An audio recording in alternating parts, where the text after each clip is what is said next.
नमस्कार साथियों, स्वागत है एक बार फिर से आप सभी का आपके अपने चैनल पे। और आज हम स्टार्ट कर रहे हैं राजस्थान आर्थिक समीक्षा में जो कृषि का जो चैप्टर हम पढ़ रहे थे, कृषि का पार्ट हम पढ़ रहे थे, अध्याय 4 जिसकी हमने बात करी थी पहले। ठीक है, आज हम उसके सेकंड पार्ट को डिस्कस करेंगे। पिछले पार्ट में हमने जो है वो कृषि से संबंधित जो डेटा थे वो सारे डेटा हमने डिस्कस किए। आज हम उससे संबंधित जो स्कीम्स हैं, सारी स्कीम्स को हम डिस्कस करेंगे। और साथ ही मैं आपको एक चीज बताऊं कि आज हम जब ये शुरुआत कर रहे हैं तो हमने अपने चैनल का जो नाम है वो भी परिवर्तित किया है। और आज से अपना जो चैनल है तो वो ज्ञान सेतु के नाम से जाना जाएगा। ठीक है, तो एक नवीन नाम के साथ आज एक नवीन शुरुआत करते हैं। तो सभी साथियों से रिक्वेस्ट है कि आप एक बार चैनल को सब्सक्राइब कर लें। टेलीग्राम चैनल भी जो है अपना ज्वाइन कर लें, जिसका लिंक आपको डिस्क्रिप्शन में मिल जाएगा। ठीक है, ताकि आगे आने वाली ये इसके नोट्स और आगे आने वाली जो वीडियोज हैं सभी प्रकार के नोट्स आपको वहां पे अवेलेबल हो जाएंगे। तो शुरुआत करते हैं। हमने राजस्थान की का कृषि परिदृश्य पढ़ा था, ठीक है, पिछले पार्ट में। उसकी थोड़ी सी सामान्य जानकारी हम पहले बात करते हैं। भाई सबसे पहले हमने बात करी थी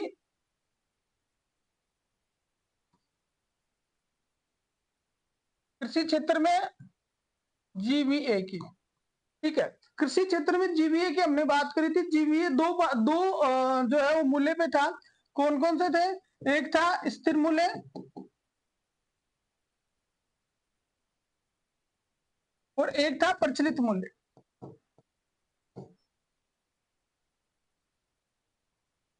एक था स्थिर मूल्य और दूसरा था प्रचलित मूल्य।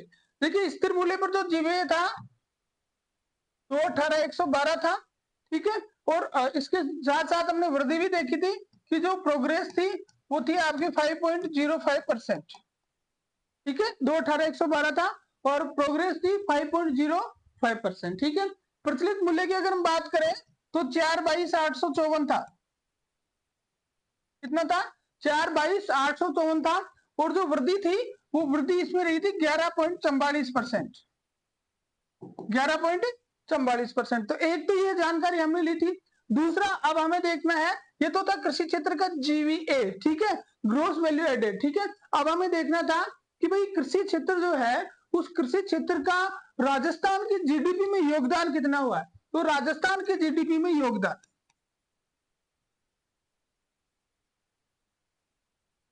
राजस्थान की जीएसडीपी में, जीडीपी संपूर्ण राष्ट्र की होती है और यह हम बात कर रहे हैं किसकी? राजस्थान के स्टेट की ग्रोथ जो है वो स्टेट डोमेस्टिक प्रोडक्ट। ठीक है, सकल घरेलू उत्पाद। तो तीन सेक्टर मैंने आपको बताया था, तीनों की हम यहाँ बात कर लेते, 2 मिनट लगेंगे। सबसे पहले पहला सेक्टर था कृषि, दूसरा था उद्योग और तीसरा सेक्टर आपका था सेवा। ठीक है, अब वही दो चीजें इसमें भी आएंगी, एक प्रचलित मूल्य पर, एक स्थिर मूल्य पर। एक तो जगह हम लिखते हैं भाई कौन से मूल्य पर? प्रचलित मूल्य पर योगदान की बात कर रहे हैं। और दूसरा किस पे? स्थिर मूल्य। स्थिर मूल्य का आधार वर्ष क्या है? 2011-12। एक प्रचलित मूल्य पर, एक स्थिर मूल्य पर। स्थिर वर्ष का आधार वर्ष क्या है? 2011-12। तो कृषि राजस्थान की जीएसडीपी में कृषि क्षेत्र का योगदान कौन से मूल्य पे? प्रचलित मूल्य पे कितना है? 26.92%। कितना है? 26.92%। उद्योग का योगदान कितना है? 27.16%। और सेवा क्षेत्र का योगदान कितना है? तो 45.92%। कितना है? 45.92%। भाई याद रखने वाली चीजें, सबसे मोस्ट इंपोर्टेंट फैक्ट है राजस्थान के जीएसडीपी में प्रचलित मूल्य पर तीनों सेक्टर्स का योगदान क्या है। तो सबसे पहले प्रचलित मूल्य पर कृषि क्षेत्र का 26.92%, उद्योग क्षेत्र का 27.16% और सेवा क्षेत्र का 45.92%। ये किस पे हो गया? ये हो गया आपका प्रचलित मूल्य। ठीक है, अब हम बात करेंगे स्थिर मूल्य की। स्थिर मूल्य ये रहा। स्थिर मूल्य पर सबसे पहले लिखेंगे कृषि क्षेत्र का, तो ज्यादा डिफरेंस नहीं है, 26.54%। ठीक है, 26.54%। उसके बाद में उद्योग 28.39%। ठीक है, और उसके बाद में सेवा क्षेत्र का योगदान है आपका 45.07%। 45.07%। ठीक है, इस तरह से आप देख सकते हैं कि दोनों सेक्टर का अलग अलग योगदान है। मोस्ट इंपॉर्टेंट फैक्ट है, ये स्लाइड सबसे महत्वपूर्ण है आपकी राजस्थान की इकोनॉमी जो है उसमें, और विशेष तौर से जो वीडियो की एग्जाम है जिसमें राजस्थान का कृषि परिदृश्य अलग से टॉपिक है, उसके लिए तो रामबाण है। ठीक है, तो आपको ये ध्यान रखना है कि स्थिर मूल्य पे अपना क्या था, जीएसवी है। ठीक है, और प्रचलित मूल्य पे क्या था, प्रोग्रेस कितनी थी, और राजस्थान की जीएसडीपी में योगदान क्या है, दोनों चीजें हमें याद रखनी है। ठीक है, अब चलते हैं नेक्स्ट में। अब से शुरुआत करते हैं। इसके तहत जो स्कीम्स है या आगे जो अलग अलग टॉपिक है, वेरिएशन टॉपिक्स जो है, उन पे हम बात करेंगे। हाँ, तो शुरुआत करते हैं सबसे पहले जल सुरक्षित राजस्थान। देखिए, जल सुरक्षित राजस्थान का मतलब आप समझ गए कि राजस्थान में जल से संबंधित जो भी स्कीम्स है उन पे हम डिस्कस करेंगे। तो सबसे पहले देखो कि राजस्थान का इन्होंने जल का सिनेरियो बताया कि भाई राजस्थान जो है वो पूरे भारत का 10.41% तो क्या है, राजस्थान में क्षेत्रफल है। 342,239 वर्ग किलोमीटर है, भारत के क्षेत्रफल का 10.41% है। ठीक है, उसके बाद इन्होंने एक फैक्ट दिया कि 101 लाख हेक्टेयर भूमि जो है वो किस किस्म में आती है, बंजर भूमि में आती है। पिछली क्लास में आपने भू उपयोग पढ़ा होगा, पिछली क्लास में आपने भू उपयोग पढ़ा, उस भू उपयोग में हमने पढ़ा, भू उपयोग में हमने जो 5 को भूमि के पार्ट पढ़े, तो 1 नंबर पे हमने पढ़ा था शुद्ध बोया गया क्षेत्रफल।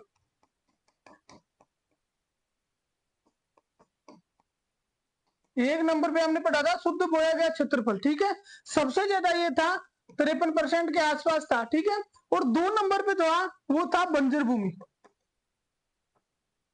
और 10 पॉइंट कुछ परसेंट, 10.64% के आसपास बंजर भूमि थी। पिछली क्लास आप देख सकते हैं।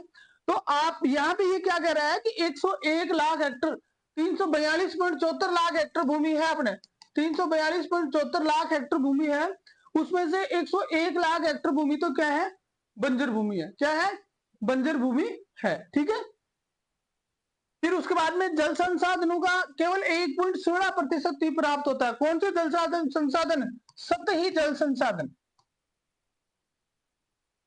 सतही जल संसाधन का कितना है, 1.16% है। और राजस्थान का कुल सिंचित क्षेत्र, राजस्थान का कुल सिंचित क्षेत्र कितना है, प्रश्न पूछा जा सकता है। तो 95,47,292 हेक्टर, 95,47,292 हेक्टर क्या है, कुल सिंचित क्षेत्र है। 95,47,292 हेक्टर कुल सिंचित क्षेत्र है। और 24-25 के दौरान जो है वो सरकार ने जल को के क्षेत्र में कुछ योजनाएं शुरुआत की है। 7 प्रमुख बड़ी योजनाएं हैं, 6 छोटी योजनाएं हैं, और 40 लघु सिंचाई परियोजनाएं हैं। 40 लघु सिंचाई परियोजना। अब इस पूरी स्लाइड को हम जो है वो 1 मिनट में रिवाइज करेंगे। कैसे रिवाइज करेंगे, देखो सबसे पहले हम बात करेंगे भाई क्षेत्रफल कितना है, तो क्षेत्रफल की हमने बात करी 10.40%। ठीक है, सतही जल कितना है, 1.16%। बंजर भूमि कितनी है जी, बंजर भूमि आपकी है 110,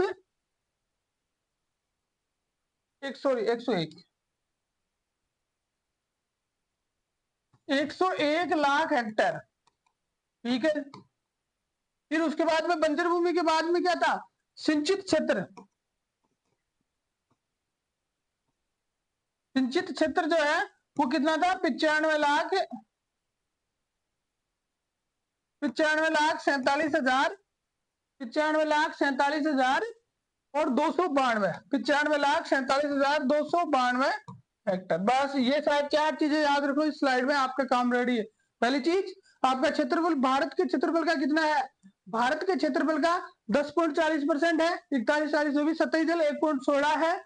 101 लाख हेक्टर भूमि जो है वो आपकी क्या है, बंजर है। और 95,47,292 हेक्टर जो जमीन है वो क्या है, राजस्थान का सिंचित क्षेत्र है, राजस्थान की सिंचित भूमि है। 95,47,292 हेक्टर, 95,47,000 सबसे मोस्ट फैक्ट है। सीधा परीक्षा में पूछा जा सकता है कि राजस्थान में जो सिंचित क्षेत्र है वो कितना है, 95,47,292 हेक्टर। ठीक है, नेक्स्ट में चलते हैं। अब देखो, अगर वर्तमान समय में सबसे मोस्ट इंपोर्टेंट कोई स्कीम है तो वो है संशोधित पीकेसी ईआरसीपी योजना, संशोधित पार्वती काली सिंध चंबल परियोजना, इसको कहते हैं एकीकृत ईआरसीपी। ठीक है, सबसे पहले तो हम इससे संबंधित एक फैक्ट की बात करेंगे। भाई अब इसका नाम बदल दिया, इसका नाम जो है वो क्या कर दिया, हमने चेंज कर दिया, इसका नाम हमने चेंज कर दिया। क्या किया भाई, अब इसका नाम कर दिया राम जल सेतु लिंक परियोजना।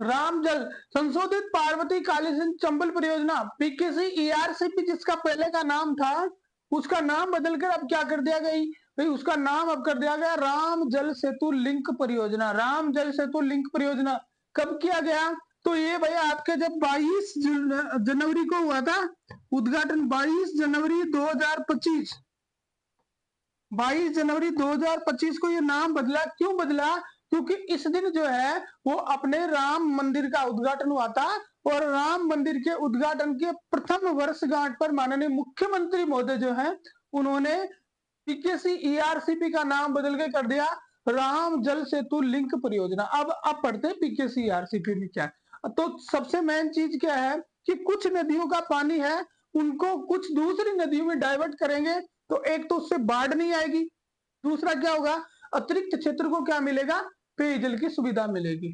तो कौन कौन सी नदियां हैं जिनमें बाढ़ की संभावना ज्यादा रहती है, जो कोटा संभाग की नदियां हैं, आपको ये नाम याद रखें, कुन्नू, कूल, पार्वती, काली सिंध और मेज। कुन्नू, कूल, पार्वती, काली सिंध और मेज, कुन्नू, कूल, पार्वती, काली सिंध और मेज। इन नदियों के पानी को हम डाइवर्ट करेंगे बनास, मोरेल, बाणगंगा, गंभीरी और पार्वती। बनास, मोरेल, बाणगंगा, गंभीरी और पार्वती। देखो कौन कौन से, कुन्नू, कूल, पार्वती और कुन्नू, कूल, पार्वती, काली सिंध और मेज। कुन्नू, कूल, पार्वती, काली सिंध और मेज। बनास, बाणगंगा, मोरेल, पार्वती और गंभीर। ठीक है, बनास, मोरेल, बाणगंगा, गंभीरी और पार्वती। तो अब ध्यान से देखो, ये जो नदियां हैं इन नदियों के पानी को क्या कर देंगे, डाइवर्ट कर देंगे इन नदियों में। ठीक है, इन नदियों में डाइवर्ट करेंगे, इन नदियों में अपवर्जन करेंगे, और अपवर्जन करने के लिए इन्होंने क्या बनाए हैं, अपवर्जन करने के लिए बनाए गए बैराज। क्या बनाए गए, बैराज बनाए गए हैं। तो इस योजना के अंदर जो है 6 बैराज बना के और एक बांध बनाकर, बैराज प्लस एक बांध, डूंगरी बांध जिसको बोलते हैं, प्लस दूसरे 26 बांधों का जीर्णोद्धार करके, और इन नदियों का पानी इन नदियों में लाया जाएगा। और वो भी कब लाया जाएगा, मानसून सत्र में। विधानसभा का सत्र नहीं है, मानसून। मानसून के समय जब इन नदियों में जल आधिक्य रहता है उस टाइम पर यह पानी यहाँ लाया जाएगा। तो पहली चीज तो आपके याद करने की क्या है कि भाई आपको ये पता होना चाहिए कौन कौन सी नदियां शामिल है और किस नदी का पानी कहाँ लेके जाएंगे। ठीक है, एक बात तो ये हो गई। अब आगे चलते हैं। ठीक है, लाया जाएगा 17 जिलों के 32.5 मिलियन लोगों को पेयजल उपलब्ध होगा। 17 जिलों के 32.5 मिलियन लोगों को इसमें क्या होगा, पेयजल प्राप्त होगा। अब यहाँ पे थोड़ा सा ध्यान रखना है, अगर पेयजल की बात पूछे तो इकोनॉमिक सर्वे के अनुसार 17 जिले रखने हैं। कितने जिले रखने हैं, 17 जिले रखने हैं। लेकिन अगर सीधा प्रश्न ये आता है कि इस योजना से कुल कितने जिले लाभान्वित होंगे, कुल कितने जिले, तो कुल जिले की अगर बात पूछे तो 21 जिले इससे लाभान्वित होंगे। पेयजल में बात पूछे तो 17 जिले हैं, और अगर कुल जिलों की बात पूछे तो कुल कितने जिले लाभान्वित होंगे, 21 जिले लाभान्वित होंगे। टोटल कितने हैं, 21। कितने लोगों को पेयजल मिलेगा, तो भाई 32.5 मिलियन लोगों को पेयजल की सुविधा प्राप्त होगी। इसके साथ साथ 2,51,000 हेक्टेयर कृषि भूमि में क्या होगी, सिंचाई होगी और 1,52,000 हेक्टेयर कृषि भूमि में अतिरिक्त सिंचाई होगी, नई जमीन जुड़ेगी। 251 तो पहले वाली जिसमें होती है उसमें हो जाएगी और 152 नई। ठीक है, इन नदियों का फायदा क्या होगा? 17 जिले 32.5 मिलियन, इनको तो क्या होगा? इनको तो मिल जाएगा पेयजल। दूसरा आएगा कुल जिले जिनको पेयजल प्लस ये दोनों सुविधाएं मिल रही हैं, तो जिले हैं राजस्थान के कितने हैं? 21 जिले। कुल कितने जिलों को फायदा मिलेगा? 21 जिलों को मिलेगा। फिर आता है सिंचाई। सिंचाई में आपको ध्यान रखना है कि 2,51,000 2,51,000 और 1,52,000 ये तो कृषि क्षेत्र है, इसको क्या करेंगे? और ये जो है उसमें अतिरिक्त सिंचाई का प्रावधान होगा। ठीक है, तो 2,51,000 तो पहले वाला क्षेत्र जिसमें पहले से सिंचाई होती है ये वहां, और 1,52,000 जो है वो क्षेत्र जो अतिरिक्त सिंचित क्षेत्र के अंदर समाहित होगा, यानी एक्स्ट्रा और जुड़ेगा। तो ये आपकी संशोधित पीकेसी ईआरसीपी परियोजना होगी। बस इसमें आपको यहाँ पे ये ध्यान रखना है। अब अभी जब अपनी सरकार का 1 साल पूरा हुआ तो उस समय माननीय प्रधानमंत्री महोदय ने कुछ नया किया।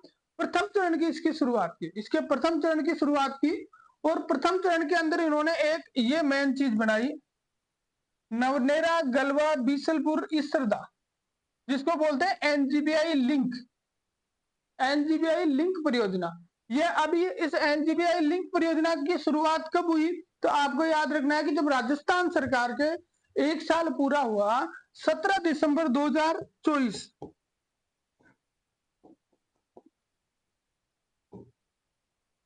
17 दिसंबर 2024 को इसको क्या हुआ? शिलान्यास हुआ। किसका हुआ जी?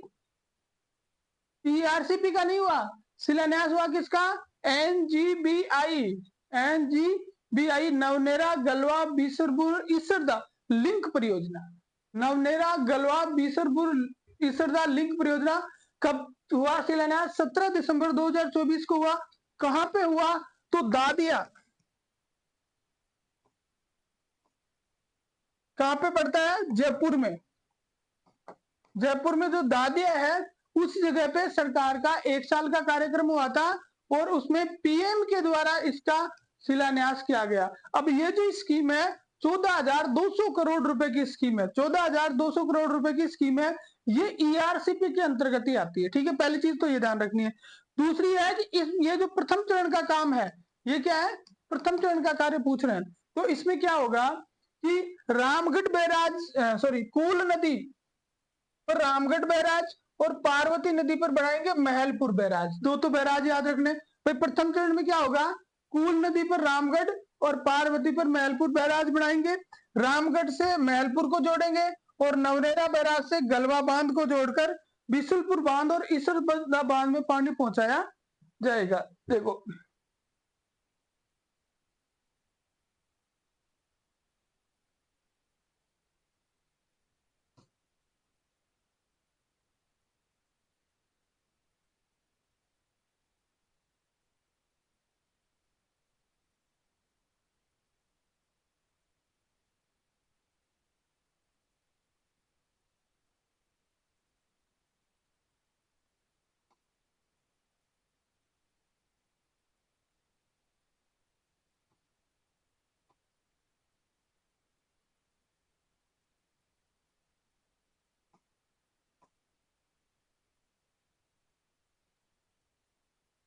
ये देखो, पहले इस चीज को याद रखो, रामगढ़ बैराज किस पे बनेगा? कूल नदी पे बनेगा। महलपुर बैराज किस पे बनेगा? पार्वती नदी पे बनेगा। ठीक है, अब देखो सबसे पहले क्या होगा कि ये जो आपकी स्कीम है एनजीबीआई लिंक परियोजना,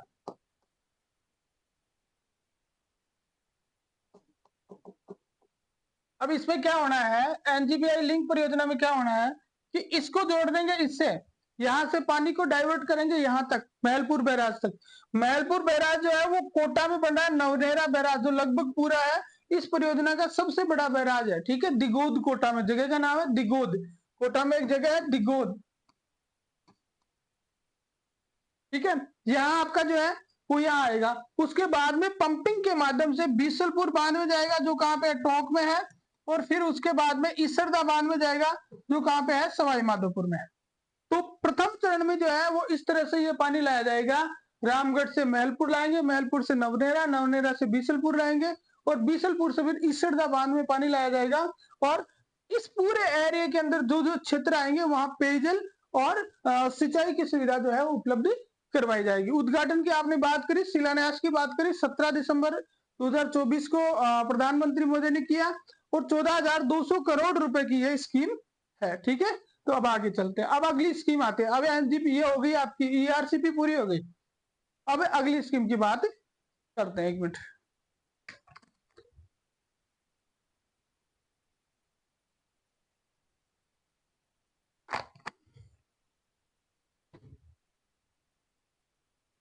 प्रधानमंत्री कृषि सिंचाई योजना, प्रधानमंत्री कृषि सिंचाई योजना, सबसे पहली बात करेंगे कि इसका उद्देश्य क्या है।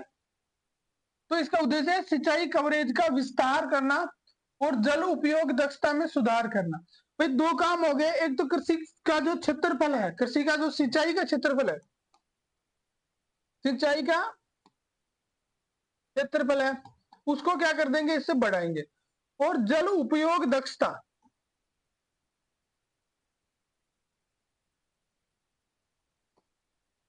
इसमें क्या कर देंगे, सुधार कर देंगे। ये कैसे संभव है, पानी आपके पास इतना ही है तो आप सिंचाई के क्षेत्र को कैसे बढ़ाओगे, पानी जितना है उसका यूज हम कर रहे हैं, और क्या इफिशियंसी बढ़ाओगे, और क्या दक्षता बढ़ाओगे। इसलिए आपको याद रखना है कि ये जो स्कीम है, इस स्कीम में सूक्ष्म सिंचाई का ही प्रयोग किया जाएगा, ड्रिप इरिगेशन के माध्यम से सिंचाई का प्रोविजन इसके अंदर किया गया है, ठीक है। और इसलिए इसका टैगलाइन है पर ड्रॉप मोर क्रॉप, प्रति बूंद अधिक फसल। तो सूक्ष्म सिंचाई के लिए महत्वपूर्ण स्कीम प्रधानमंत्री कृषि सिंचाई योजना, इसका नाम क्या है, पर ड्रॉप मोर क्रॉप, ठीक है। अब 2.0 भी शुरू कर दी भाई, प्रधानमंत्री कृषि सिंचाई योजना 2.0। अब 2.0 में क्या है, 2.0 में इन्होंने कहा है कि वर्ष 2021 और 22 के अंदर 1858 करोड़ रुपए की लागत से 30 जिलों में 149 परियोजनाएं संचालित की जाए। ये डेटा थोड़ा सा याद रखना है आपको। 2.0 में क्या है, 2020 से लेकर 2023 तक मान लो,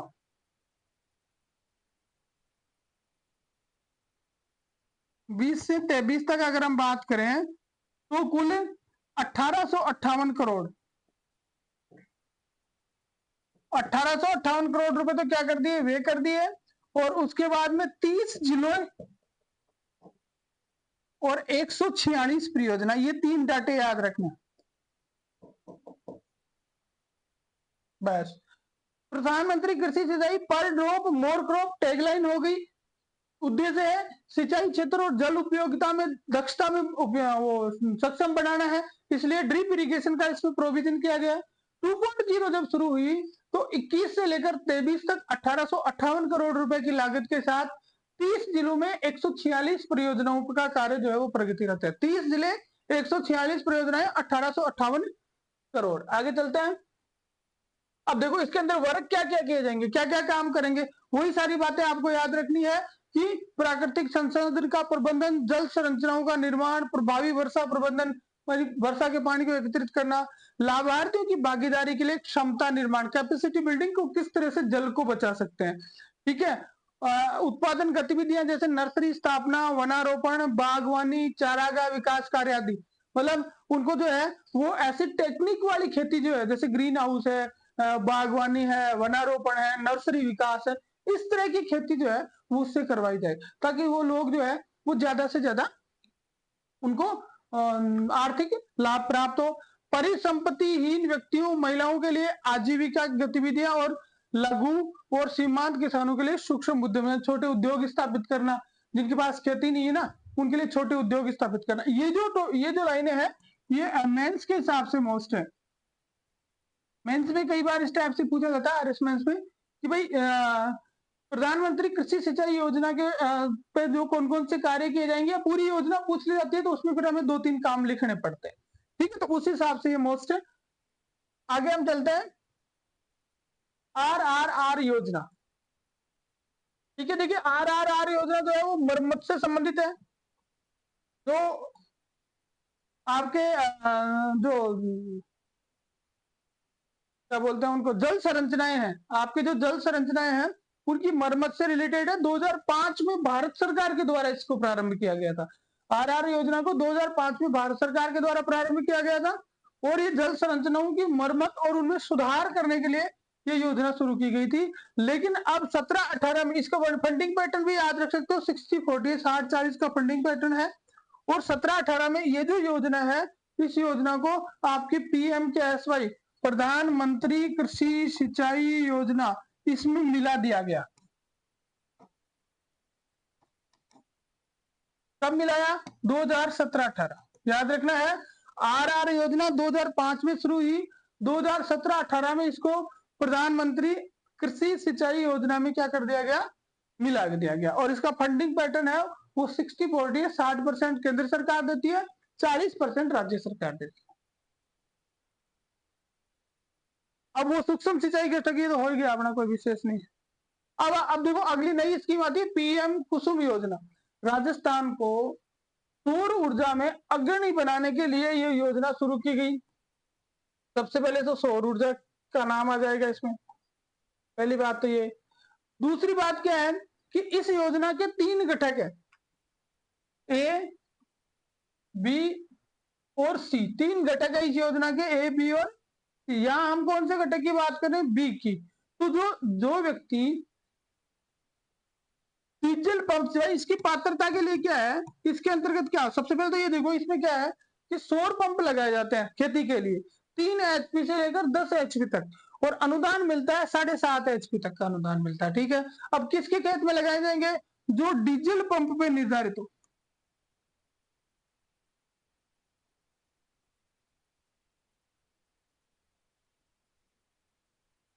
जो डीजल पंप से क्या कर रहा है? खेती कर रहा है, उसके यहाँ पे जो है वो आप लगाओगे 3 HP से लेकर 10 HP तक क्या लगाएंगे? सौर ऊर्जा संयंत्र लगाए जाएंगे। ठीक है, जो सौर पंप लगाए जाएंगे जो सौर ऊर्जा से चलेंगे। ठीक है, लेकिन अनुदान जो है वो अनुदान कितने पे मिलेगा?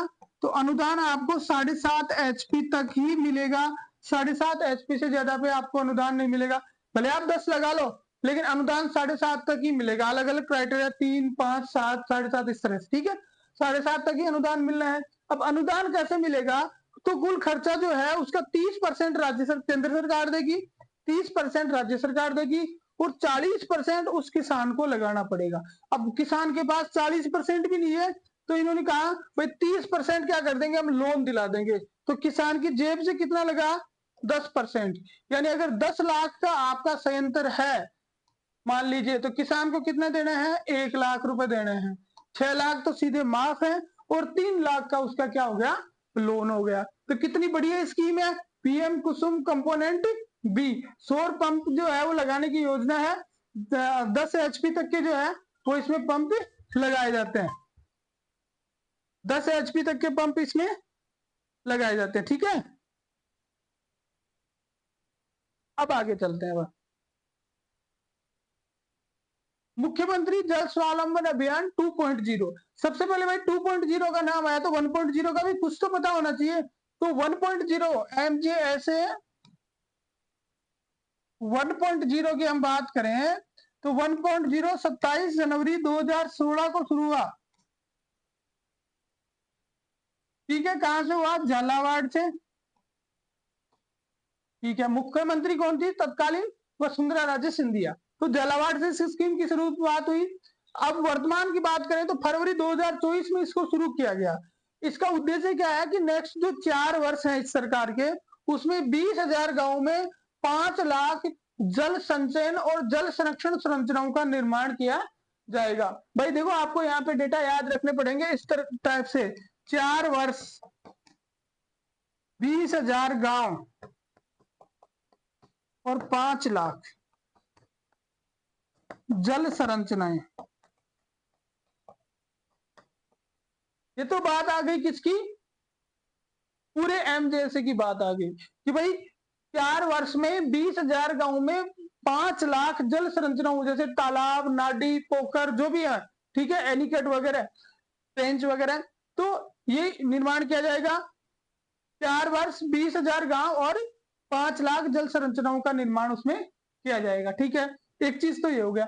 दूसरी चीज ये आती है कि ये तो 4 वर्ष की बात होगी, तो प्रथम चरण में क्या करेंगे, कई बार प्रथम चरण भी आपको पूछ लिया जाता है। तो प्रथम चरण में हमें ध्यान रखना है कि भाई जून 2025 को होगा समाप्त, प्रथम फरवरी में शुरुआत हुई, फरवरी 24 में, और जून 25 में समाप्त हो जाएगा। तो जून 25 तक क्या करेंगे, ये 3500 करोड़ रुपए खर्च करके 1.10 लाख से अधिक काम किए जाएंगे, ठीक है। टोटल खर्चा कितना आएगा, 3500 करोड़,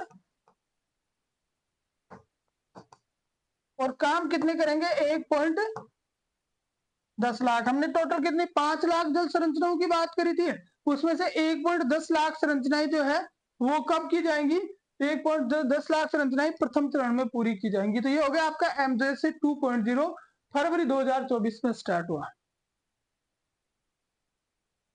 अगला है राष्ट्रीय जल विज्ञान परियोजना। राष्ट्रीय जल विज्ञान परियोजना, देखिए ये जो स्कीम है इसमें डायरेक्ट क्वेश्चन पूछा जाएगा कि इसकी फंडिंग एजेंसी कौन सी है, तो विश्व बैंक।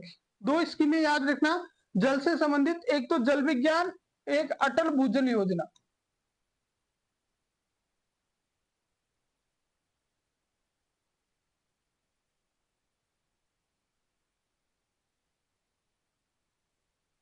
जल विज्ञान और एक है अटल भूजल योजना, ठीक है। दोनों किसकी है, दोनों विश्व बैंक की है, दोनों ही स्कीमें किसकी, विश्व बैंक की। पिछली बार आरएस प्री में क्वेश्चन भी आया हुआ है, ठीक है।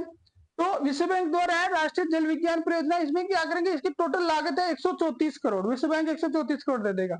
अब इसमें क्या है, 321 सतही जल, 150 भूजल स्टेशन, 169 स्वचालित वर्षा गेज, 143 स्वचालित जल स्तर गेज, 25 स्वचालित मौसम स्टेशन। तो कुल मिलाकर बात ऐसी है, इसके अंदर जो क्वेश्चन पूछे जाने की संभावना है कि राष्ट्रीय जल विज्ञान परियोजना जो है वो किस की मदद से संचालित की जा रही है, वो याद रखना है, विश्व बैंक। अब इसमें क्या कराएंगे, सतही जल गेज लगाएंगे, भूजल गेज लगाएंगे, बांध गेज मापी लगाएंगे, कई चीजें लगाएंगे। इस तरह की चीजें अक्सर नहीं पूछी जाती है। बाकी आरपीएससी का विश्वास नहीं, एक बार फैक्ट आप देख भी सकते हैं कि 321 सतही जल, 150 भूजल स्टेशन, 169 स्वचालित वर्षा गेज, 143 स्वचालित जल स्तर गेज और 25 स्वचालित मौसम स्टेशनों की स्थापना की जाएगी। राष्ट्रीय जल विज्ञान परियोजना मेनली वो किसकी है, विश्व बैंक। अब इसमें एक चीज ये ध्यान रखना, ये मोस्ट है, इसी योजना के तहत स्काडा सिस्टम लागू किया गया है। स्काडा सिस्टम 7 बांधों पे लागू किया गया है, और ये 7 बांधों के नाम आपको याद होना चाहिए, बीसलपुर, माही, गुडा, राणा प्रताप सागर, जवाहर सागर, छापी। बीसलपुर, माही, गुडा, जवाई, राणा प्रताप सागर, जवाहर सागर और छापी, ये 7 बांध है जिनमें स्काडा सिस्टम लागू किया गया। बीसलपुर, माही, गुडा, राणा प्रताप सागर, जवाहर सागर, जवाई और छापी। बीसलपुर, माही, गुडा, जवाई, राणा प्रताप सागर, जवाहर सागर और छापी, 7 बांधों में राष्ट्रीय जल विज्ञान परियोजना के तहत, राष्ट्रीय जल विज्ञान परियोजना के तहत 7 बांधों में विश्व बैंक की मदद से क्या लगाया गया है, विश्व बैंक की मदद से स्काडा सिस्टम लागू किया गया है। इसके साथ साथ 2 नहरें भी हैं, वो नहरें कौन सी है, एक है भाखड़ा नहर और दूसरी है नर्मदा नहर, जिनमें भी स्काडा सिस्टम लगाया गया है। तो यहां से क्वेश्चन हो सकता है, वर्षा गेज मापीर, वो वेदर स्टेशन मापीर, वो नहीं पूछेंगे। ये पूछ सकता है कि स्काडा सिस्टम कौन कौन से बांधों में लगा है और कौन कौन सी नहरों में लगा है, ठीक है। नेक्स्ट में चलते हैं अपन, अटल भूजल योजना। अटल भूजल योजना, देखिए जैसे मैंने अभी पिछले बताया कि राष्ट्रीय विज्ञान योजना और अटल भूजल योजना दोनों कौन से फंडिंग है, एजेंसी बाहर की है, विश्व बैंक की मदद से संचालित है। अप्रैल 20 से शुरू होकर मार्च 25 तक लागू रही। अप्रैल 20 से मार्च 25 तक इसकी अवधि हो गई, यानी पूरी हो गई ये स्कीम, ठीक है। इसका उद्देश्य क्या था, भूजल स्तर को बढ़ाना। भाई जो अपना जो ग्राउंड जो वाटर है उसको भूजल, उसका जो स्तर है, उसका जो लेवल है उसको ऊपर लाना, इसका पर्पज था। 17 जिलों के 38 ब्लॉकों की 1132 ग्राम पंचायतों को इसमें कवर किया गया, और 1189.65 करोड़ रुपए 5 करोड़ साल में इसमें खर्च किए गए। अटल भूजल योजना में आपको सिर्फ दो चीजें याद रखनी है, एक विश्व बैंक, एक तो क्या हो गया विश्व बैंक, दूसरा आपका क्या हो गया 17 जिले,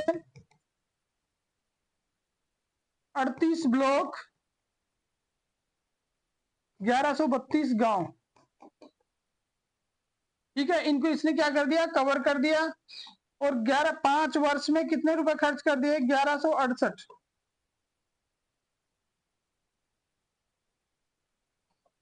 बस ये चीज आपको इसमें याद रखनी है। आप इस टाइप से शॉर्ट नोट्स क्रिएट कर लीजिए।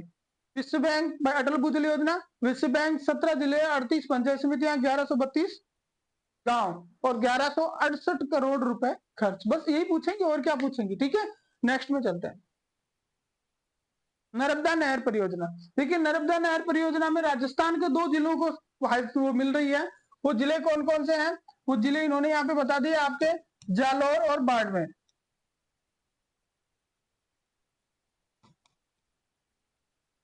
गुजरात में सरदार सरोवर बांध है, सरदार सरोवर।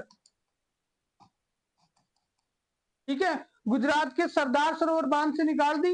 राजस्थान के 2 जिले जो है वो हो रहे हैं ऐसे लाभान्वित। प्रवेश की अगर हम बात करें कि राजस्थान में ये कहां से एंट्री करती है, तो इस जालोर में एक गांव आता है सीलू गांव,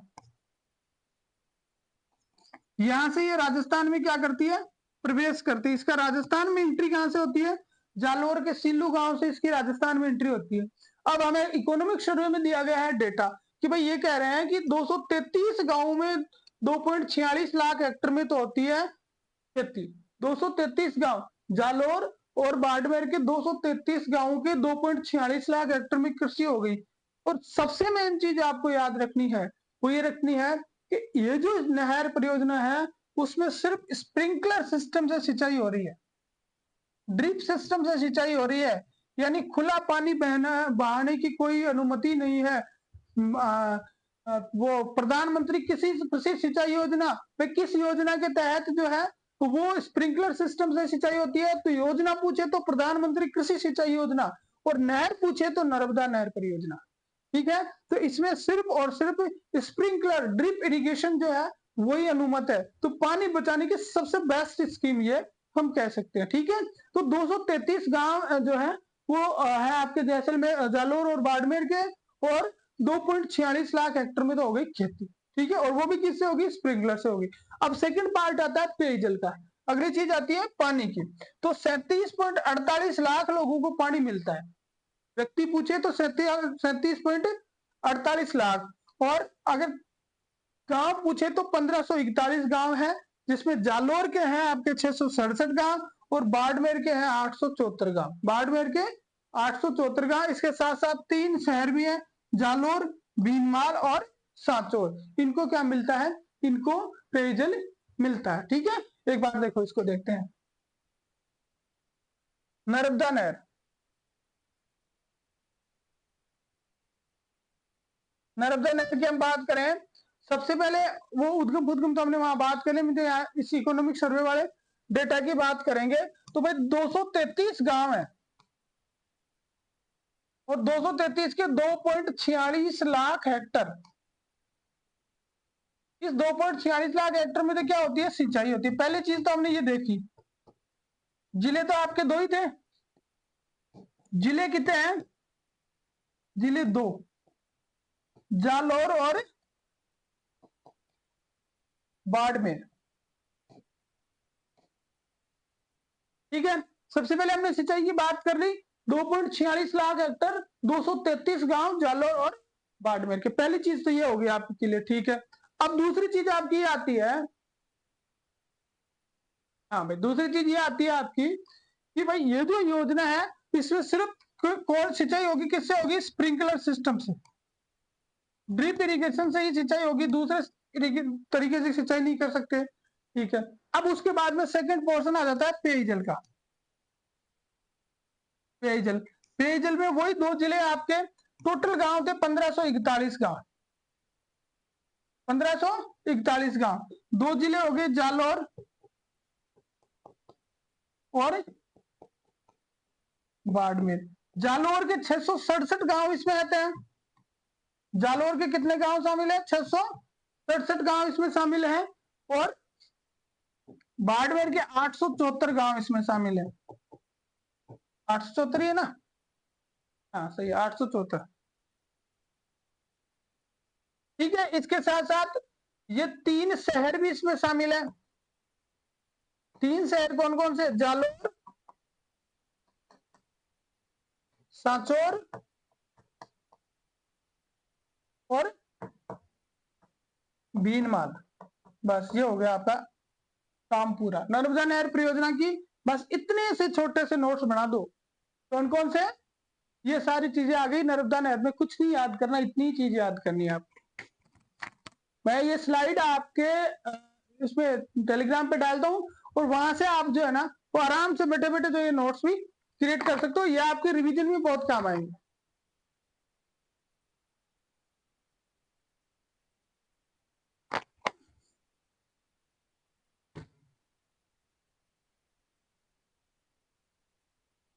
यमुना जल समझौते की बात कर लो भाई, अभी करंट में है यमुना जल समझौता। सबसे पहले मई 1994 में एक समझौता हुआ था। मई 1994 में डायरेक्ट बात करते हैं। एक समझौता हुआ। उस समझौते में क्या हुआ कि हरियाणा में एक जगह हथनी कुंड बैराज, जिसको ताजेवाला हेड भी कहते हैं, इस हथनी कुंड बैराज से मानसून की अवधि में राजस्थान को कुछ पानी अलॉट किया गया। राजस्थान को जो है 1917 क्यूसेक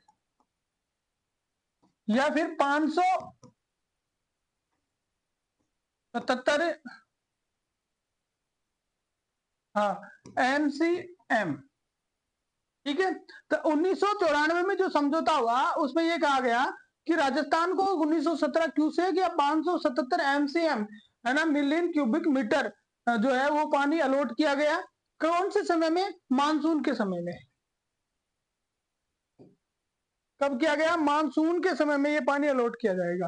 अब ये तो उस समय समझौता। अब आपके फरवरी 2024 से 17 फरवरी 2024 को एक समझौता और हो गया, और 17 फरवरी 2000 समझौता हुआ, और उसमें क्या हुआ कि यहां से पानी लाया जाएगा। राजस्थान के 3 जिले याद रखने हैं, ये तीनों जिले याद रख लो, सीकर, चूरू और झुंझुनू। तो यमुना नदी का पानी जो है वो अभी जो नया MOU हुआ है, वो MOU किस किस के बीच हुआ? तो राजस्थान, हरियाणा और केंद्र सरकार।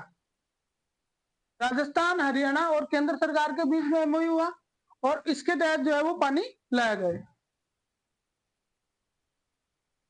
ठीक है, और पानी जाएगा 3 जिलों में, सिक्कर, चूरू, यानी शेखावाटी बोल दो, सिक्कर, चूरू और झुंझुनू।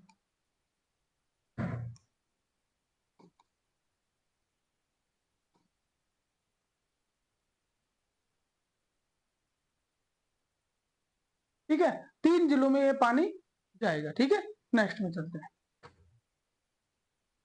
राष्ट्रीय खाद्य सुरक्षा मिशन। अब जल से संबंधित बातें हमने खूब कर ली। अब जो है पानी से उससे खाद्य सुरक्षा से रिलेटेड बातें करते हैं। तो सबसे पहले सरकार ने जो है वो खाद्य सुरक्षा सुनिश्चित करने के लिए गेहूं और दलहन पर राष्ट्रीय खाद्य सुरक्षा मिशन 2007-8 में स्टार्ट किया। किस पे किया? गेहूं और दलहन पे 2007-8 में। अब इन्होंने क्या किया कि 2010 में जो है दलहन पे जो खाद्य सुरक्षा मिशन था उसको तो संपूर्ण राजस्थान में लागू कर दिया, पूरे राज्य में लागू है। ठीक है, और गेहूं के लिए जो है वो 14 जिलों में लागू है। गेहूं के लिए कितने जिलों में लागू है? 14 जिलों में लागू है। अब इसका मेन जो पर्पज क्या है, मेन चीज याद रखनी। तो स्टार्ट कब किया? तो 2007-8 में किया, गेहूं और दलहन के लिए किया। गेहूं के लिए 14 जिलों में रखा, और दलहन को संपूर्ण जिलों में लागू कर दिया 2010 से। ठीक है, अब इसका उद्देश्य क्या है? तो प्रमाणित बीज जो है उनका उत्पादन करना, उत्पादन बढ़ाना, पौष्टिकता बढ़ाना और खाद्य सुरक्षा सुनिश्चित करना। जैसे उर्वरक है, सूक्ष्म पोषक है, जिप्सम है, एकीकृत कीट प्रबंधन है, इस तरह के काम करके और खाद्य सुरक्षा सुनिश्चित करने के लिए ये चालू किया गया। राष्ट्रीय खाद्य सुरक्षा मिशन गेहूं जो है वो कितने राज्यों में, कितने जिलों में, सॉरी 14 जिलों में है, और 2010-11 से जो है वो दलहन को कर दिया गया सभी जिलों में। फंडिंग पैटर्न है इसका 60-40, यानी 60% केंद्र सरकार का है, 40% राज्य सरकार का है। ये तो अभी एक बात। दूसरी बात है कि गेहूं और दलहन की बात होगी, उसके बाद में आया मोटा अनाज। तो मोटे अनाज की अगर हम बात करें तो मोटा अनाज 5 जिलों में, राष्ट्रीय खाद्य सुरक्षा मिशन मोटा अनाज कितने जिलों में है? 5 जिलों में। अब 5 जिले कौन कौन से हैं जहां पे मोटा अनाज यानी मक्का होता है? मोटे अनाज में किसको काउंट किया इन्होंने? मक्का को काउंट किया। यानी ये पूछे मोटे अनाज के लिए पूछे चाहे मक्का के लिए पूछे, दोनों का एक ही मतलब है। 5 जिलों में है, डूंगरपुर, बांसवाड़ा, उदयपुर, चित्तौड़ और भीलवाड़ा। डूंगरपुर, बांसवाड़ा, उदयपुर, चित्तौड़ और भीलवाड़ा, 5 जिलों में जो है ये लागू किया गया। फिर उसके बाद में आता है कि अनाज जौ के लिए, जौ के लिए 7 जिलों में लागू किया गया। जो है उसके लिए कितने जिलों में लागू किया गया? 7 जिलों में लागू किया। 7 जिले कौन कौन से? जयपुर, अजमेर, नागौर, भीलवाड़ा। ठीक है, जयपुर, अजमेर, नागौर, भीलवाड़ा, गंगानगर, हनुमानगढ़ और सीकर। गंगानगर, हनुमानगढ़ और सीकर, इन 7 जिलों में जो है वो जौ के लिए लागू कर दिया गया। फिर उसके बाद में आता है पोषक अनाज। तो पोषक अनाज में क्या हो गया भाई? एक तो ज्वार हो गई, तो ज्वार तो 10 जिलों में है और बाजरा 21 जिलों में। ज्वार 10 जिलों में है और बाजरा कितने जिलों में है? 21 जिलों में है। चलो एक बार इसको शॉर्ट में ले लेते हैं। सबसे पहले राष्ट्रीय खाद्य सुरक्षा मिशन,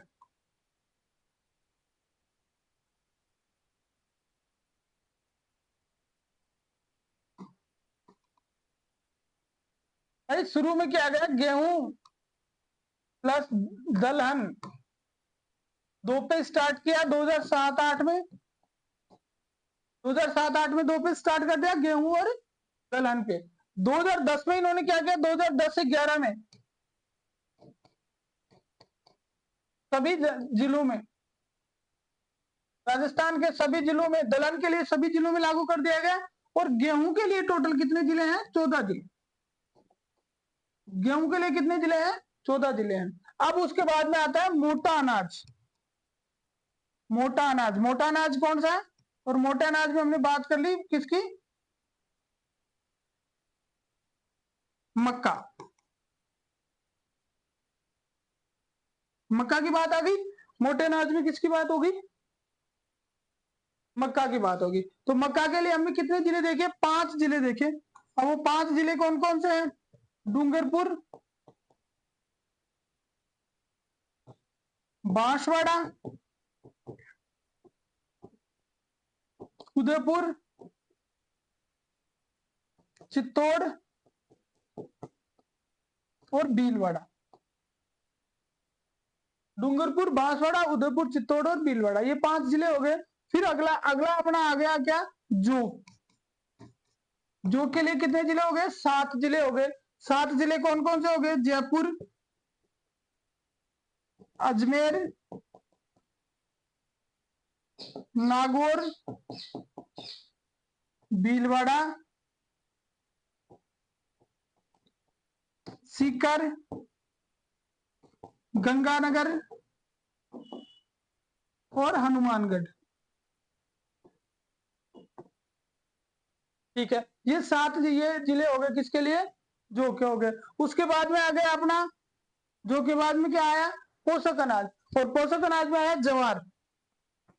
ज्वार जो है वो 10 जिलों में है और बाजरा जो है वो 21 जिलों में। राष्ट्रीय खाद्य सुरक्षा मिशन में आपकी स्लाइड काफी है, आपको बस यहीं से इतना ही याद करना है। ठीक है, कौन से जिले में कौन सा है? कम जिले हैं तो याद कर लो जिले, और जिले ज्यादा हैं 7, 5 और 7 याद रहने वाले हैं, इसे मैंने याद कर दिए। और 10, 21 याद नहीं रहेंगे, पूछा भी नहीं जाएगा, पूछा जाएगा तो ठीक होने की संभावना भी नहीं है। ठीक है, तो ये हो गया सारा का सारा अपना राष्ट्रीय खाद्य सुरक्षा मिशन। नेक्स्ट में चलते हैं। अब एक आता है तिलहन और टीबीओज। राष्ट्रीय खाद्य सुरक्षा मिशन, तिलहन और टीबीओज। अब देखो टीबीओज जो है ना, पिछली बार भी पिछले इकोनॉमिक सर्वे में भी था, ये नया जोड़ा गया था। इसके जो मुख्य घटक हैं वो पहले तो घटक देखेंगे।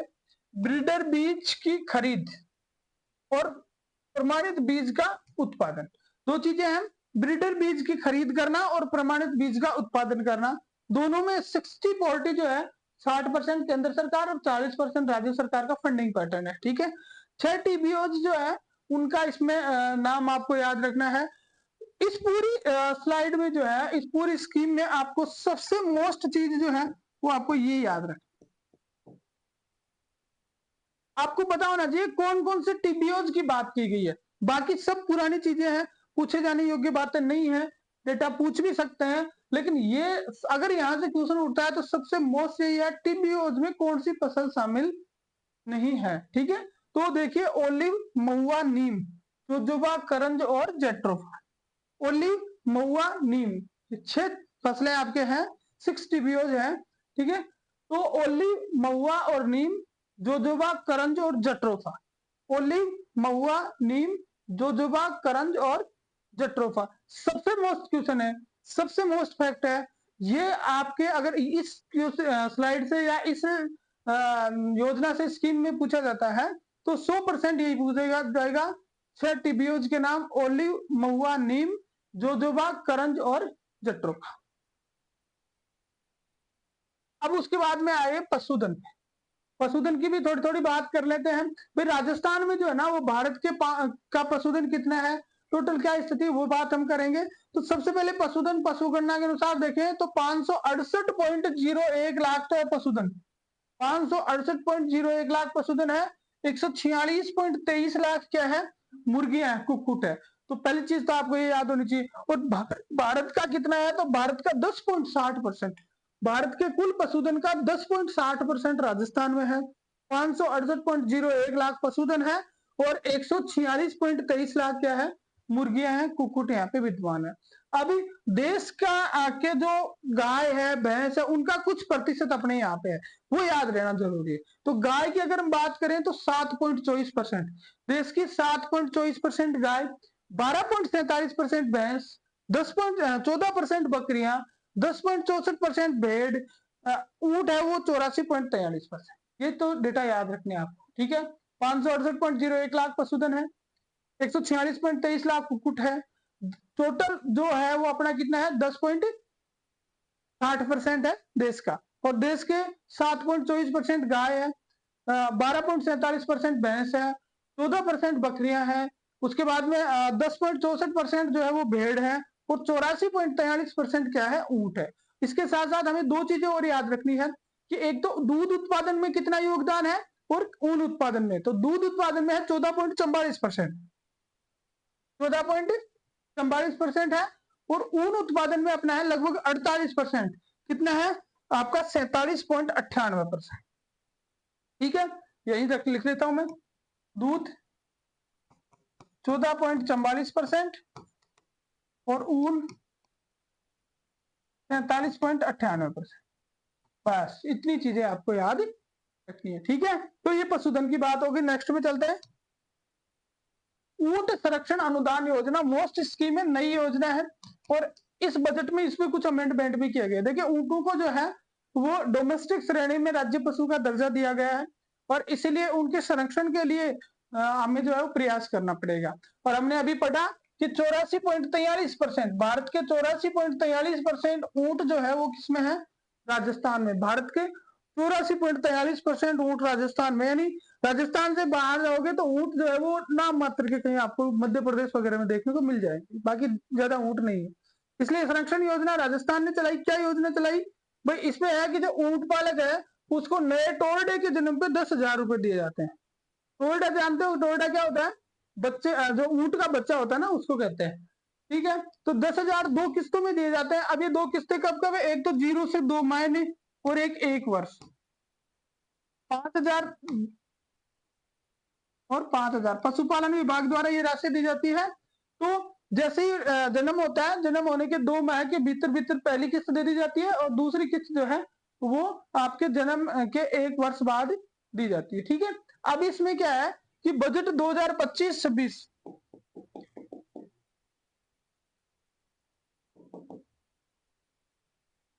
ठीक है, बजट 2025-26 में इसको बढ़ा के कितना कर दिया, 20,000 कर दिया। अब आपको ये मोस्ट याद रखना क्योंकि नए बजट में नई चेंज हुई है ना, तो पहले 10,000 मिलते थे, अब 20,000 हो गए। और 24-25 में कितने लोगों को ये राशि मिली, तो 3887 ऊंट पालक, जो ऊंट पालते हैं ना, 3887 लोग, उनको ये राशि मिली है। ठीक है, तो ऊंट संरक्षण योजना सबसे महत्वपूर्ण स्कीम है, याद रखना है। पहले 10,000 दिए जाते थे, 25-26 के बजट घोषणा के अनुसार इस राशि को बढ़ाया गया और बढ़ा के कितना कर दिया गया, 20,000 कर दिया गया।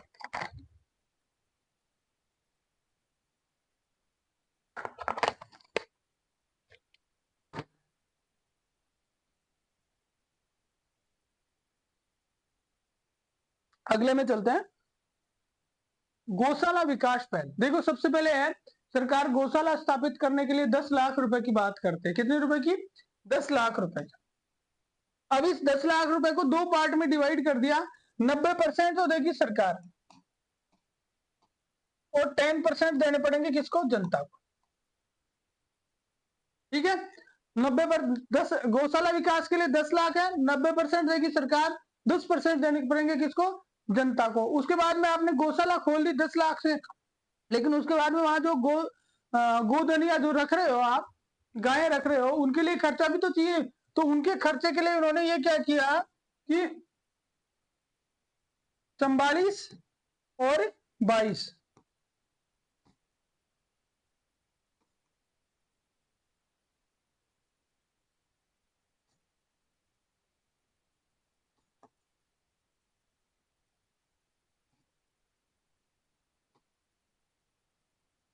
10 लाख रुपए स्थापना के लिए दे दिए। ठीक है, 90-10 का अनुपात हो गया। फिर आपने जैसे ही शुरुआत करी तो जितनी गायें हैं, तो बड़ी गायें हैं उनके लिए 44 रुपए प्रतिदिन, और जो छोटी गायें यानी बछड़े हैं, बछड़ियां हैं, उनके लिए 22 रुपए प्रतिदिन का खर्चा सरकार के द्वारा दिया जाता है। और एक साल में 270 दिन, एक साल में कितने दिन का दिया जाता है? 270 दिन का खर्चा दिया जाता है। बस ये आपको ये याद रखना है। ठीक है, गौशाला के लिए 10 लाख देते हैं, 90-10 का अनुपात है, बड़े के लिए 44, छोटे के लिए 22 रुपए, और एक साल में 365 दिन होते हैं, लेकिन यहाँ कितने देते हैं? 270 दिन का देते हैं। शेष जो है वो जनता वहन करेगी। ठीक है, तो ये हो गया। एक इन्होंने स्कीम चलाई, गो कास्ट मशीन। तो इन्होंने घोषणा करी है कि भाई 100 गौशालाओं को जो है वो गो कास्ट मशीन दी जाएगी, और इसमें जो अनुपात होगा वो कितना होगा? 80-20 होगा। 80% सरकार देगी और 20% किसको देना पड़ेगा? जनता को देना पड़ेगा।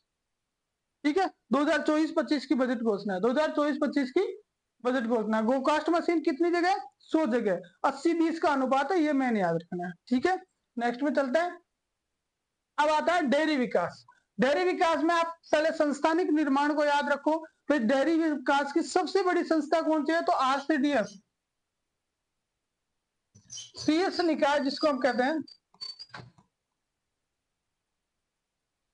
राजस्थान सहकारी डेयरी फेडरेशन। ठीक है, राजस्थान सहकारी डेयरी फेडरेशन शीर्ष संस्था है, सबसे बड़ी संस्था है डेयरी विकास की। ठीक है, उसके बाद में आता है जिला दुग्ध उत्पादक सहकारी संघ। इनकी संख्या कितनी है? 24। संख्या याद रखना क्योंकि संख्या पूछ सकते हैं।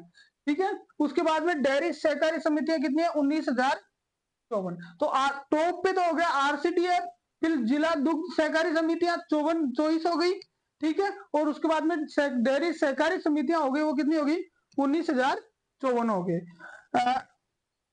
इसके साथ साथ एक फैक्ट और आता है कि जिले में स्थापित जो दुग्ध संयंत्र है उनकी दुग्ध प्रसंस्करण क्षमता कितनी है? तो वो है 51.40 लाख लीटर।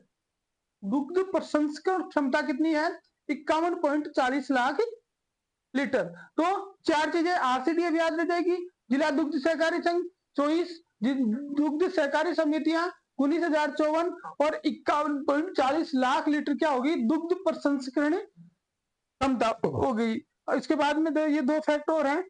खारे पानी की जलीय कृषि प्रयोगशाला कहां पे है? राजस्थान में, चूरू में। खारे पानी की जलीय कृषि, खारे पानी से जलीय कृषि, चावल बोने वाले। ठीक है, स्थानीय झींगा पालन को समर्थन देने के लिए बजट पहल के तहत इसकी शुरुआत की गई है। ठीक है, ये कोई विशेष नहीं है। अब किसानों और कृषि श्रमिकों के कल्याण के लिए कौन कौन सी पहल की गई है, कौन कौन सी स्कीम्स लॉन्च की गई है, शॉर्ट में देखते हैं। सबसे पहले मुख्यमंत्री किसान सम्मान निधि योजना। आपको पता होगा PM किसान सम्मान निधि योजना चलती है केंद्र सरकार के द्वारा, और इसमें 6,000 रुपए मिलते हैं। कितने रुपए मिलते हैं? 6,000 रुपए मिलते हैं। लेकिन राजस्थान के किसानों को जो है वो कितने मिलते हैं? 8,000 मिलते हैं। ये 8,000 क्यों मिलते हैं भाई? 2,000 रुपए जो है वो अतिरिक्त राजस्थान सरकार द्वारा वहन किए जाते हैं। किस लिए वहन किए जाते हैं? मुख्यमंत्री किसान सम्मान निधि योजना के नाम से नई स्कीम चलाई, और जो PM किसान सम्मान निधि योजना जिसमें 3 किस्तों में 6,000 मिलते थे, उन्हीं में 2,000 रुपए जो है वो पर ईयर पर किसान को जो है वो राज्य सरकार के द्वारा दिए जा रहे हैं। और इसमें आपको ध्यान रखना है टोटल 14,000 करोड़ का खर्चा आ रहा है। आपको 2,000 मिल रहे हैं, लेकिन सरकार के 14,000 करोड़ का खर्चा साल का आ रहा है। ठीक है, उसके बाद में पेंशन स्कीम है। तो 58 साल का पुरुष किसान और 55 साल की महिला किसान अगर है तो 1150 रुपए का जो है उनको प्रति माह पेंशन दी जाती है। पुरुष 58 और महिला 55 और टोटल पेंशन राशि कितनी है 1150 रुपए। राजस्थान कृषक समर्थन योजना, राजस्थान कृषक समर्थन योजना में क्या है कि जो व्यक्ति बेच रहा है ना अपना अनाज, उसको कुछ बोनस दिया जाता है। जो एमएसपी पे अनाज वो बेचता है, एमएसपी पे अनाज बेचते हैं, उस पे क्या दे दिए राजस्थान सरकार के द्वारा क्या दिया जाता है, बोनस दिया जाता है 125 रुपए प्रति क्विंटल के दर से, 125 रुपए प्रति क्विंटल के दर से। भाई एमएसपी तो उसको सरकार खरीद ही रही है, उसके साथ साथ 125 रुपए बोनस और दे रही है। तो इसके लिए जो है 150.66 करोड़ रुपए का बोनस अब तक दिया गया है। तो राजस्थान कृषक समर्थन योजना इसको हम कहते हैं। उसके बाद में राजस्थान कृषक ऋण माफी योजना, तो 30 नवंबर 2018 तक किसानों के जितने ऋण थे ना सारे ऋण माफ कर दिए। अल्पकालिक फसल ऋणों को पात्र ऋणी किसानों के लिए क्या कर दिया गया सरकार के द्वारा, माफ कर दिया गया। जो पात्र ऋणी किसान थे अल्पकालिक जो फसल ऋण थे वो माफ किए गए। और समय याद रखना 30 नवंबर 2018। उसके बाद में आता है किसान कलेवा योजना। देखिए जिस तरह से इंदिरा रसोई योजना चलती है ठीक उसी तरह से किसान कलेवा योजना चलती है। जो किसान पंजीकृत मंडियों में अपना फसल बेचने के लिए आते हैं उनको 5 रुपए में नाश्ता करवाया जाता है। कितने रुपए में, 5 रुपए में। इसको कहते हैं किसान कलेवा योजना। उसके बाद में महिलाओं के लिए प्रशिक्षण, प्रत्येक ग्राम पंचायत मुख्यालय पे महिलाओं को खेती के संबंधित प्रशिक्षण दिया जाता है। 30,000 रुपए की लागत से 30 महिलाओं को जो है वो प्रशिक्षण प्रदान किया जाता है। उसके बाद में नेक्स्ट में चलते हैं कृषि शिक्षा में बालिकाओं को प्रोत्साहन। ये मोस्ट चीज है, कृषि शिक्षा में बालिकाओं को प्रोत्साहन कि कोई बालिका एग्रीकल्चर से, कृषि शिक्षा से जो है वो क्या करती है, अगर 12th करती है, बीए करती है और पीएचडी करती है, 12th करती है तो उसको 15,000 रुपए दिए जाते हैं। ठीक है, बीए करती है तो 25,000 रुपए दिए जाते हैं और पीएचडी करती है तो 40,000 रुपए दिए जाते हैं। किस चीज में करेगी, एग्रीकल्चर से होना चाहिए, एग्रीकल्चर से। ठीक है, महात्मा ज्योतिबा फुले मंडी श्रमिक कल्याण योजना सबसे पहले स्टार्ट की गई 2015 में। स्टार्ट की गई कभी, 2015 में। तो भाई इसमें क्या क्या होता है कि कोई महिला है कौन जो मंडी श्रमिक के रूप में पंजीकृत हो। पहली शर्त यह है, पहली वो है क्या होनी चाहिए, रजिस्टर्ड होनी चाहिए, मंडी श्रमिक के रूप में रजिस्टर्ड होनी चाहिए। तो मंडी श्रमिक के रूप में पंजीकृत है उसको 45 दिन की छुट्टियां मिलती है कुशल श्रम। ठीक है, अब पिता को भी 15 दिन की छुट्टी मिल जाती है भाई बच्चे को साथ संभाल करने के लिए, हॉस्पिटल ले जाना पड़े जरूरत पड़े तो। ठीक है, फिर उनकी पुत्री या स्वयं के विवाह में 75,000 रुपए की राशि मिलती है। ये राशि पहले 50,000 थी, अभी के बजट में बढ़ाकर इसको बजट 25-26 में बढ़ाया इसको,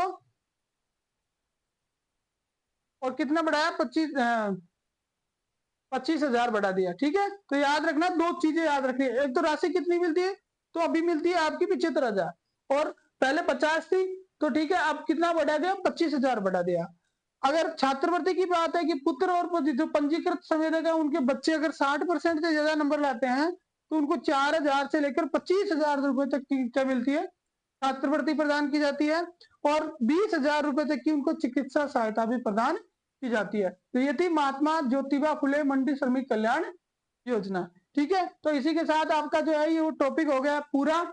अगला इसके जो नोट्स हैं वो आपको टेलीग्राम चैनल पे मिल जाएंगे, वहां से आप डाउनलोड करके शॉर्ट नोट्स बना लें, वीडियो को पूरा देखें और आगे की सीरीज में भी जुड़े रहें। ठीक है, एक बार फिर से जाते जाते subscribe Gyan Setu YouTube channel. Thank you very much.